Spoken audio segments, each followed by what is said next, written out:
Este equipo me marca como máxima protección de 35 amperes. Sin embargo, mi conductor no lo voy a diseñar a 35 amperes, lo voy a diseñar a 22.8 amperes. Mi conductor no va a estar alineado con el interruptor y no estoy cometiendo ni una barbaridad. Muchos proyectistas se equivocan a la hora de leer la placa de datos. Muchos lo que hacen es irse al número mayor y con ese dimensionar todo, o no verificar la otra información. Quédate hasta el final, ya que vas a averiguar por qué un conductor no lo dimensionamos en estos casos con el interruptor.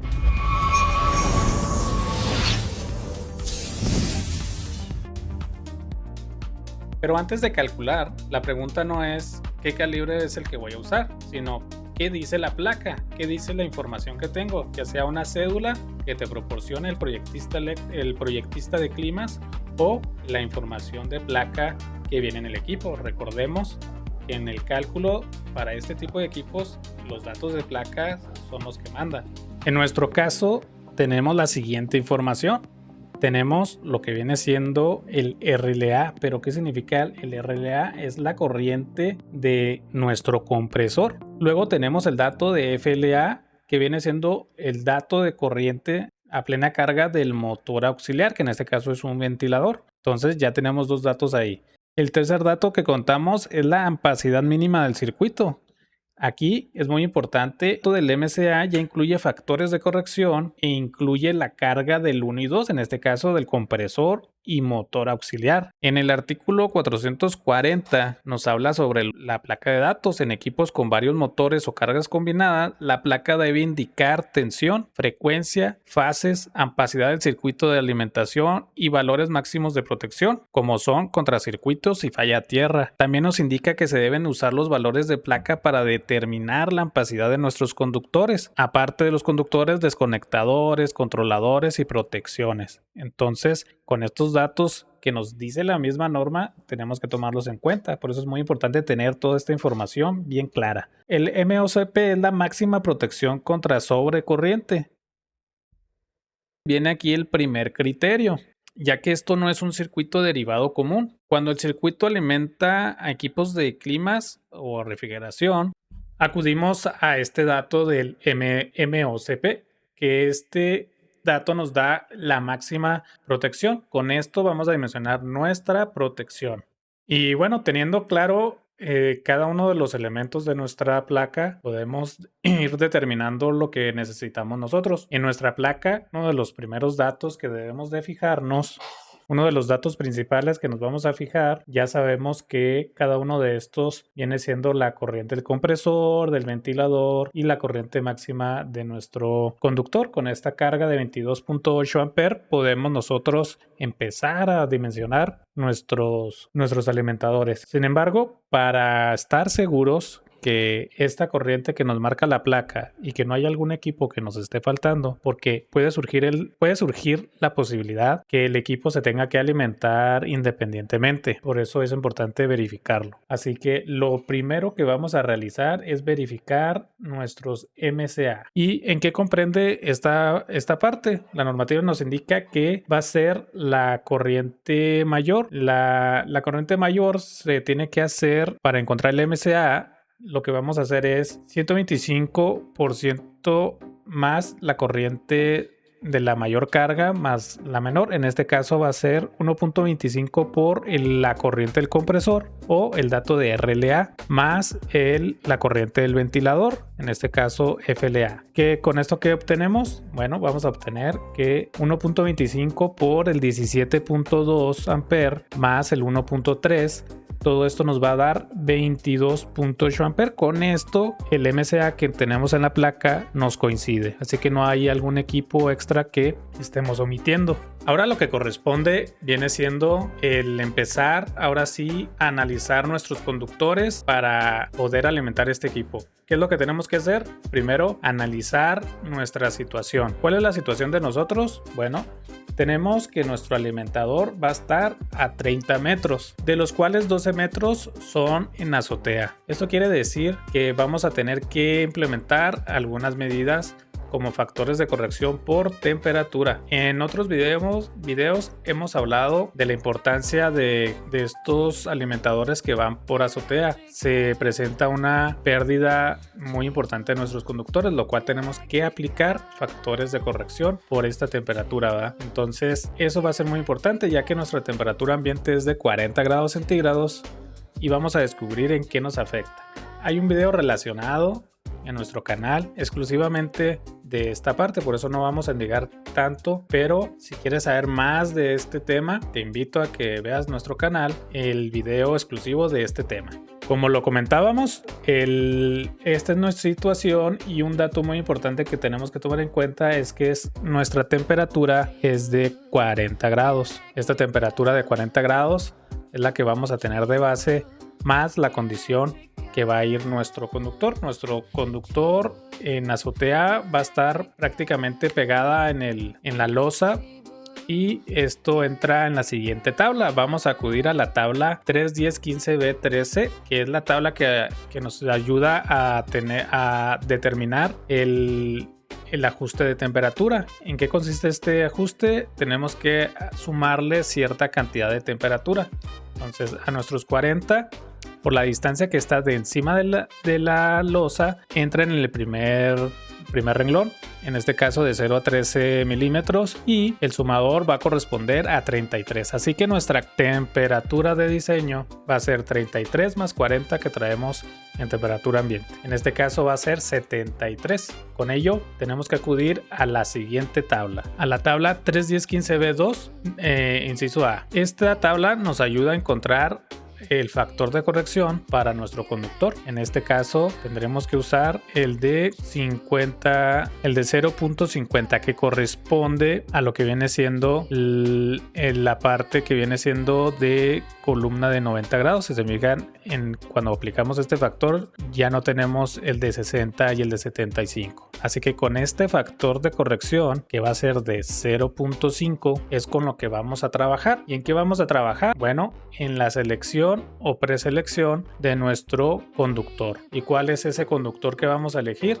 Vamos a pasar a continuación cómo lo vamos a seleccionar. Lo que vamos a hacer es acudir a nuestra tabla 3.10.15b16. Sobre este tema también tenemos un video exclusivo de cómo seleccionar correctamente el 3.10.15b16, cómo acudir a cada una de las columnas. Pero básicamente este proceso es el siguiente. Lo que tenemos que cumplir son lo que viene siendo los MCA. Por lo tanto, en nuestra selección de conductor vamos descartando conductores y elegir alguno que podamos empezar a analizar. Como ejemplo aquí, el 12 en su columna, el calibre 12, como saben, como los 22 amperes que tenemos que satisfacer, como nos comenta la normativa, está en el rango de 0 a 100 amperes, tenemos que acudir primeramente a la columna de 60 grados. Posteriormente, con los factores de corrección, pudiéramos pasar a la de 90. Vamos a ver cuál de estos en la columna de 60 se nos facilita. En este caso, el 12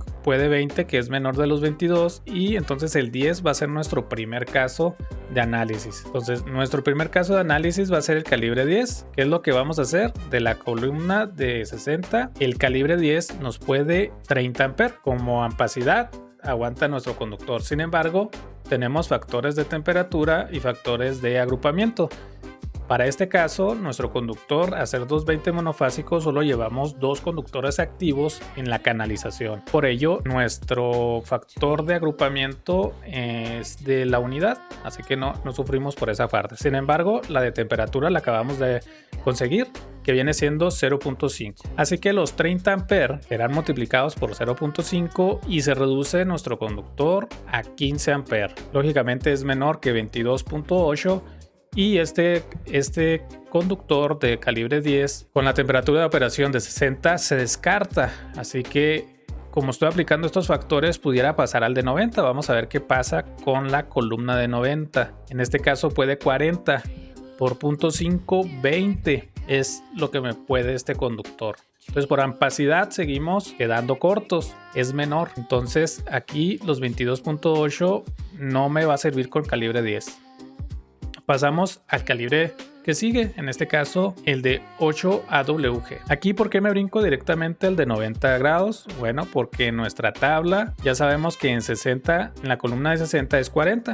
Ya vimos que el de 10, que en el de 40 no satisface. Así que me puedo brincar directamente a la de 90 para ahorrar pasos. Y en este caso los amperes que puede este conductor es de 55 multiplicados por 0.5 me da 27.5 amperes. Hasta aquí hemos tenido una preselección de nuestro conductor, sabiendo que la ampacidad tenemos que todavía ponerlo a prueba, pero lo que hemos hecho hasta ahorita son 3 pasos muy elementales. 1. Saber qué factores de corrección se le va a aplicar. Con ello vamos a determinar qué conductor podemos seleccionar para que cumpla por ampacidad. Y todo esto relacionado con los MCA. Que si te fijas, si hubiéramos escogido o leído mal la tabla y hubiéramos agarrado otro valor, estaríamos escogiendo un calibre erróneo. Por eso la importancia de leer bien nuestra tabla. Pero aquí todavía no termina. Quédate hasta el final porque hay más puntos claves que tenemos que definir en nuestro recorrido. Y antes de continuar, te quiero comentar de que la mayoría de las personas que ven este tipo de contenido no están suscritos al canal. Te invito a que te suscribas para que tú le digas al algoritmo que te gusta este tipo de videos. Si te está gustando todo lo que estamos haciendo aquí en Tribu Eléctrica, si el contenido te ha ayudado en algún proyecto o te está sirviendo las herramientas como las plantillas digitales que estamos empezando a compartir, por favor, me ayudaría mucho que le dieras, te suscribas, actives la campanita, me compartas con tus colegas y además YouTube te va a poder avisar cuando tengamos nuevos contenidos y le dices así tú al algoritmo que te encanta este tipo de contenido. Como sabemos, la selección de nuestro conductor por ampacidad es una de las primeras partes, pero sabemos que aquí no termina, que tenemos que garantizar que la caída de tensión, por caída de tensión, satisfaga la carga que necesitamos llevar. Sabemos que la norma por recomendación nos pide en circuitos derivados un 3% y en alimentadores un 2%, en un total de 5%. Pero sabemos que es una recomendación, pero es un buen criterio que todos manejamos como proyectistas eléctricos. Así que vamos a garantizar que estemos dentro del parámetro del 3%. ¿Cómo lo vamos a lograr esto? Con el método de caída de tensión por impedancias, el cual ya hemos tratado en otros videos, también lo vas a poder encontrar en el canal. Así que vamos a ver cuál fue el resultado. Dando seguimiento a todo nuestro sistema, tenemos que nuestra caída de tensión es de 1.54. Este 1.54 pues va a cumplir con lo que viene siendo nuestra caída de tensión, que está dentro del 3% que hablábamos. Con ello ya tenemos nuestro conductor elegido. Ya solo nos faltaría sacar el tema de la protección, que no va a ser en base pues, a nuestro conductor que en este caso es el calibre 8, ¿va? Sino que ahora tenemos que acudir y regresarnos a lo que viene siendo lo que determina nuestra placa. Nuestra placa dice que el MOCP va a ser máximo de 35 amperes. Para obtener el MCOP, la corriente y poder determinar nuestra selección de interruptor, lo que hacemos es, podemos ir directamente a la placa y con ese dato decir, ok, es de 35 amperes, lo dimensiono de esa forma. Sin embargo, como todo buen ingeniero, buen proyectista, tenemos que poder verificar esta información. Por eso vamos a hacer el siguiente elemento, el siguientes pasos. Vamos a hacer la corriente de nuestro compresor o la corriente mayor por 1.75 y el resultado le vamos a sumar la corriente menor del otro equipo, en este caso del ventilador. Con ello vamos a obtener 31.4. Comercialmente te vas al inmediato superior, que viene siendo una protección de 35 amperes. Y la protección que se usa para este tipo de interruptores pues es un tipo certificado para climas, para este tipo de interruptor que nos ayuda a los tipos de arranque que tiene los motores. En este caso se le conoce como HACR. Este interruptor te va a ayudar para este tipo de equipos. Guarda las siguientes reglas. MCA para el conductor MOCP para protección, RLA y FLA para entender cómo se forma en sí los datos de la placa y el conjunto de tu equipo, LRA para el arranque, pero no para dimensionar el conductor en este cálculo. Sin embargo, un buen proyectista no calcula por costumbre, recuerda que sabe leer la placa, entiende lo que está viendo y además va a acudir al 440 de la normativa y así deja un plano bien definido y bien estructurado.